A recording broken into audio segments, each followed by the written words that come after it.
Saya Dr. Yulia Hernawati, spesialis anak, bekerja di Rumah Sakit Ibu dan Anak Citra Ananda, Ciputat.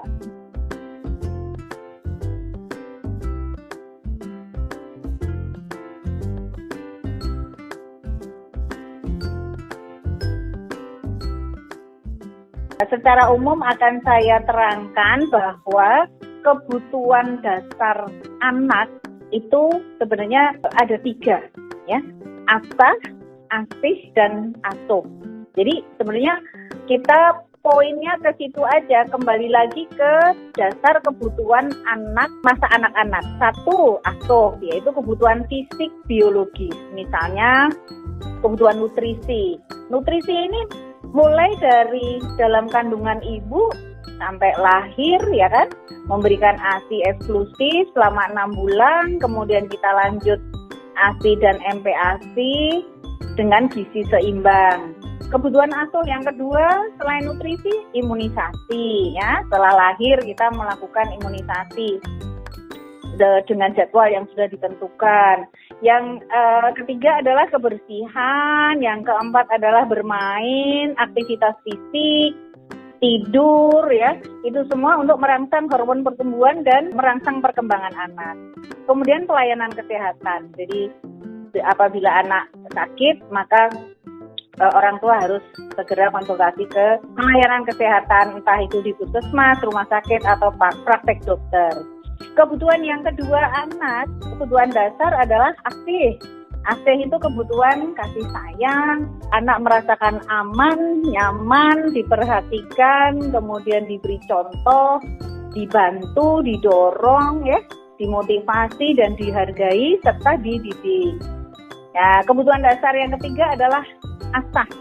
Asah adalah melakukan stimulasi, ya, karena sejak bayi dalam masa kandungan sampai usia 2 tahun itu ada miliaran sel-sel otak yang harus kita rangsang supaya apa? Hubungan antar otak atau sinaps itu akan bertambah banyak. Tidak ada rangsangan pada anak, sinaps sel otak akan sedikit. Serta nutrisi yang bagus, itu hubungan antar sel otak akan semakin bagus, anaknya menjadi lebih cerdas, gitu ya.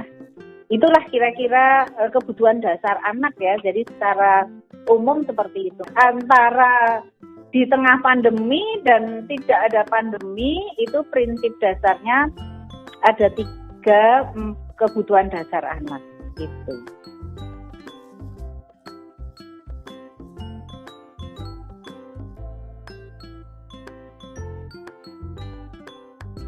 Cara menjaga kesehatan sih pada dasarnya sih prinsipnya sama, ya Mbak, ya. Cuman perbedaannya adalah bayi, ya, sampai 1 tahun itu masih tiap bulan harus ke puskesmas atau ke rumah sakit. Karena apa? Masih harus dilakukan imunisasi. Karena program imunisasi itu dari umur 0 sampai 1 tahun tuh masih tiap bulan masih ada program imunisasi. Selain itu masih kita monitor berat badan, tinggi badan, dan perkembangan bayi, ya. Kemudian berdasarkan usia juga di umur 1 sampai 2 tahun masih berat badan, tinggi badan, dan perkembangan masih kita monitor. Karena bapak-bapak atau ibu-ibu tahu bahwa 1000 hari kehidupan dari dalam kandungan sampai usia 2 tahun, ini harus betul-betul anak tidak menderita gizi kurang, ya, kemudian berat badannya tidak naik, ya, sehingga nanti akan menyebabkan stunting di kemudian hari, ya, itu. Nah, umur 2 tahun sampai 5 tahun itu monitornya tinggal 3 bulan atau 6 bulan sekali. Jadi harus konsultasi ke dokter untuk konsultasi masalah perkembangannya.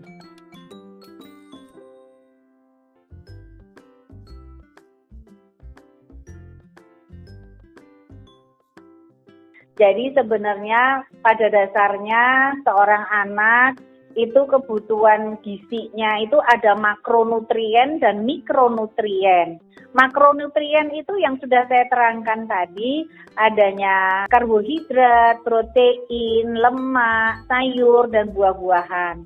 kadang-kadang ada beberapa kasus anak yang tidak suka sayur, tidak suka buah, padahal itu zat-zat nutrisi yang dibutuhkan karena di situ mengandung vitamin C, vitamin B, dan vitamin A begitu. Nah, apabila seorang anak dengan pola makanannya tidak lengkap, mungkin harus perlu penambahan vitamin. Dan satu lagi tadi selain makronutrien adalah mikronutrien. Mikronutrien itu biasanya ada di dalam makanan. Anak tidak suka sayur dan buah tadi, atau mungkin daging dia belum bisa makan atau tidak mau makan, ya penambahan suplemen mikronutrien. Misalnya apa?